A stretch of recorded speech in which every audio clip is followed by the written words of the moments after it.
2025년 4월 18일 고난주간의 금요일 새벽에 하나님께서 우리에게 주시는 말씀은 마태복음 26장 69절에서 75절까지 말씀입니다. 함께 봉독해 올리겠습니다.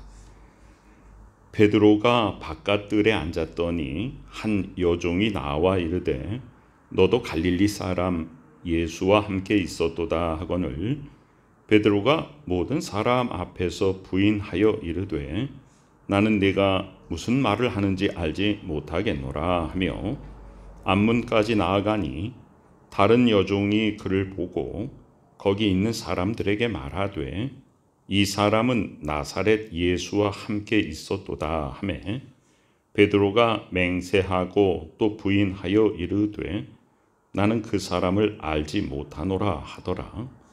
조금 후에 곁에 섰던 사람들이 나와 베드로에게 이르되 너도 진실로 그 도당이라 네 말소리가 너를 표명한다 하거늘 그가 저주하며 맹세하여 이르되 나는 그 사람을 알지 못하노라 하니 곧 닭이 울더라. 이에 베드로가 예수의 말씀에 닭 울기 전에 네가 3번 나를 부인하리라 하심이 생각나서 밖에 나가서 심히 통곡하니라. 아멘. 오늘은 고난주간 중에서도 가장 의미 있는 거룩한 금요일입니다. 금요일 지금 이 시간이면 이미 예수께서는 겟세마네 동산에서의 기도를 마치시고 이제 군사들에게 붙잡히시게 됩니다. 금요일 새벽에 붙잡히셔서 예수님은 불법 재판에 계속 끌려다닙니다. 그 전해 대제사장이며 현 대제사장의 장인인 안나스에게 끌려갔다가 그 다음은 현 대제사장 가야바, 그리고 종교재판으로는 사형을 집행할 수 없기 때문에 세상 법정인 빌라도에게 예수님을 끌고 가게 되죠. 빌라도는 이 일이 종교적인 일로 비롯된 것이었음을 알고 분봉왕 헤롯에게 보냅니다. 헤롯 역시 다시 자신에게는 죄인을 처단할 권한이 없음을 당연히 알기 때문에 빌라도에게 다시 보내게 되고, 종려주일에 예수님을 환영했던 인파들은 예수님을 십자가에 못 박으라고 계속 외치게 되고, 그래서 예수님은 십자가형에 처하게 됩니다. 시간으로 말하면 오늘 오전 9시에 예수께서는 골고다, 해골이라고 하는 성 밖에 있는 언덕 위에서 십자가에 달리시게 됩니다. 정오가 되었을 때 하늘이 어두워지고요. 오후 3시에 예수께서는 이제 숨이 다하게 됩니다. 우리가 어떤 의미를 부여하고 또 날짜와 시간을 기리면서 더 깊이 십자가의 주제를 향하여 묵상하는 것 참 의미가 있고 중요합니다. 그러나 우리는 이 고난주간에 무조건 슬퍼해야 되느냐? 그렇지 않습니다. 우리가 오 해피데이라는 노래는 바로 예수님의 죽음이 나를 살렸다. 그래서 예수님의 죽음이 있기에 나의 생명이 예수의 죽음 대신에 나에게 주어지신 것을 찬양하는 것입니다. 우리 패밀리 레스토랑 중에 TGI라고 하는 다국적 기업이 있죠. TGI는 Thank God in Friday입니다. TGI Friday. 바로 금요일에 하나님께 감사드립니다라고 하는 그런 이름입니다.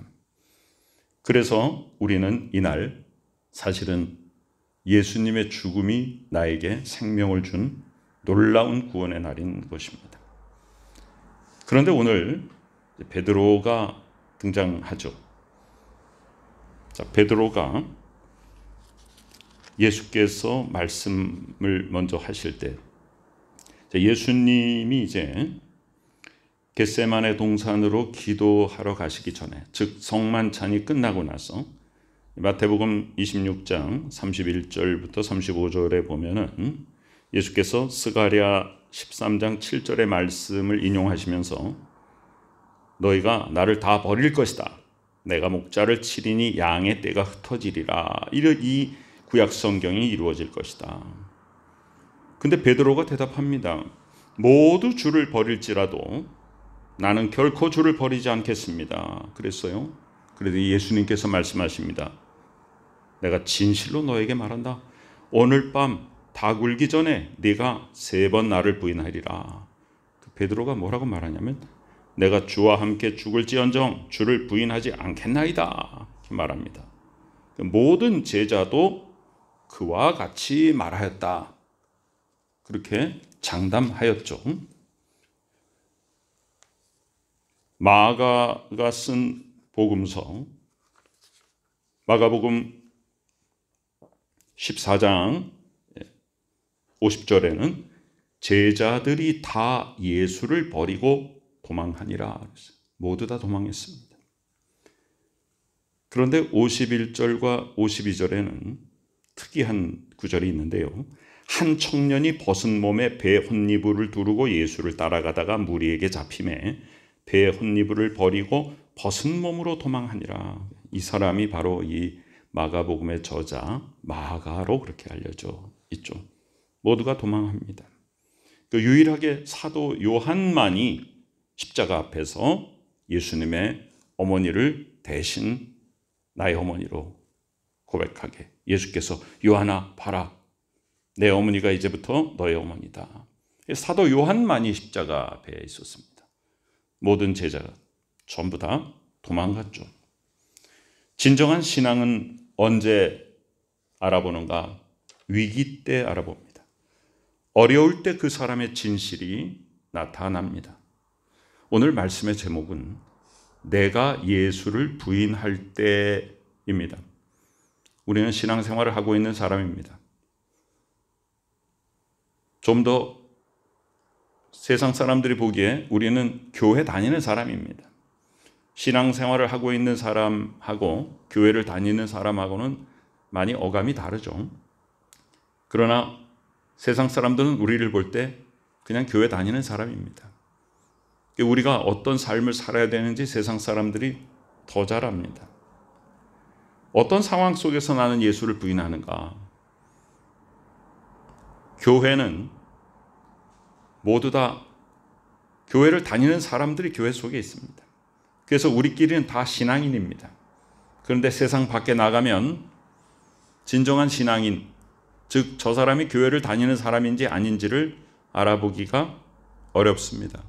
그럴 뿐 아니라 도리어 많은 사람들에게 덕과 유익을 끼치기는커녕 손해를 주고 상처를 입히고, 그래서 구원의 길을 막고 있는 명목상의 그리스도인, 그냥 교회만 다니는 사람, 교회는 다니는데 덕스럽지 못한 사람들도 많이 있습니다.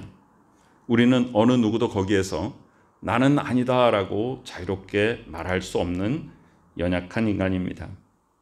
여기 베드로라는 한 사람이 대표로 등장했을 뿐입니다.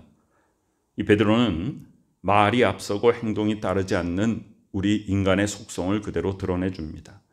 마태복음 16장 16절에서 주는 그리스도시요 살아계신 하나님의 아들입니다라고 그 위대한 신앙의 고백을 해놓고서도 그 신앙의 고백을 들으시고 예수께서 이제 나는 십자가를 지고 목숨을 내어놓을 것이다. 그러나 그것으로 끝나지 않고 나는 부활할 것이다. 이렇게 부활을 예고하시죠. 예수님이 이 땅에 왜 오셨습니까? 십자가를 지기 위해서 오신 것입니다. 그런데 예수님이 이 땅에 오신 목적을 비로소 베드로의 신앙 고백 위에 예수님이 말씀을 하셨는데 베드로는 즉시 주님 그리하지 마옵소서라고 말합니다. 그때 예수께서 사단아 내 뒤로 물러가라. 너는 나를 넘어지게 하는 자로다. 이렇게 아주 날카롭고 강하게 말씀하시죠. 우리들의 신앙의 중심은 무엇인가? 베드로는 자신은 절대로 주님을 부인하지 않을 거라고 호언장담했습니다. 오늘 우리가 읽은 말씀을 조금 더 살펴보면 베드로가 바깥들에 앉았다. 지금 예수님 어디 계시냐 하면은 이 가야바의 종교 재판장에 있습니다. 그랬더니 한 여종이 나와서 너도 갈릴리 사람 예수와 함께 있었는 걸 내가 봤다. 베드로가 말합니다.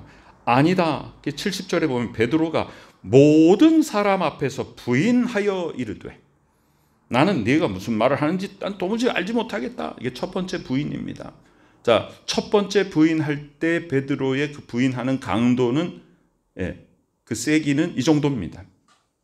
모든 사람 앞에서 부인합니다. 나는 내가 무슨 말을 하는지 모르겠다. 자, 앞문까지 나아가니 처음에 바깥들에 있다가 앞문까지 나아갑니다. 인간적인 마음으로 예수님이 지금 걱정되는 거예요. 근데 자신이 없어. 자기가 예수님의 제자라고 드러내지 못합니다. 자, 우리가 신앙생활을 하면서 내가 그리스도인인데 내가 그리스도인인 걸 확 드러내면서 이 어려운 상황 속에서 나를 드러내고 나를 헌신하고 나를 이 상황 속에서 모든 사람들이 비난할지라도 나는 정말 진정한 신앙인으로서의 모습으로 이 어려운 상황을 내가 좀 어떻게 해보고 싶은 마음은 있는데 행동이 따르지 못합니다. 베드로가 지금 그렇습니다. 이 베드로는 우리들의 그냥 대표자일 뿐이에요. 앞문까지 나아갑니다. 그런데 또 다른 여종이 말합니다. 이 사람 나사렛 예수와 함께 있는 거 내가 봤다. 72절에 보면 두 번째 부인은 더 강해집니다. 베드로가 맹세하고 부인하여 이르되 나는 그 사람을 알지 못한다. 어디서 이런 말이 나왔을까요? 우리는 항상 예수 그리스도를 완전히 신뢰하고 주님을 믿습니다라고 하면서도 어떤 상황 속에서 예수님을 부인할 준비가 또 내 속에 되어 있는지 몰라요. 자, 조금 후에 곁에 섰던 사람들이 나와 베드로에게 말하되 너도 진실로 그 도당이라. 너 예수당이다. 내 말소리가 너를 표명한다. 내 말소리가 너를 표명한다. 중요한 얘기입니다. 갈릴리 사투리를 쓴다. 말이 촌스럽다.